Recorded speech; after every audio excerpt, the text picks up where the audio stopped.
తాళరేవు మండల కేంద్రం నుండి ప్రతిరోజు వేల మంది విద్యార్థులు ఉద్యోగులు వృత్తులు రీత్యా వ్యాపారం రీత్యా వందల మంది ప్రయాణం చేయు ఏపీఎస్ఆర్టీసీ బస్సులు సమయానికి రాక వచ్చిన బస్సులు నిండిపోవడంతో బస్సు గేటులోనే వేలాడుతూ విద్యార్థులందరూ ప్రతిరోజు ప్రయాణం చేస్తున్నారు.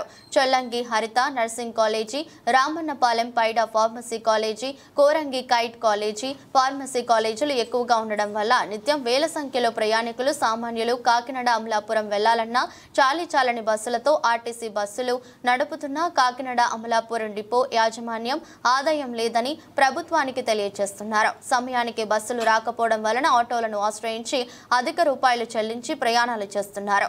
ఆర్టీసీ బస్సు ప్రయాణం గమ్యస్థానం చేర్చడానికి ప్రమాదకరం కాదని ప్రజలు విద్యార్థులు భావిస్తున్నారు. భైరవపాలెం మత్స్యకారులకు సర్వీసు బస్సు నడపాలని గ్రామస్తులు ఎన్నో ఆశలతో ఎదురు చూస్తున్నారు.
వచ్చామని మేము కాకినాడ నుంచి అమలాపురం కాకినాడ వస్తున్నాయి. అసలు బస్సులు అన్నది ఆఫ్ చేయట్లేదు.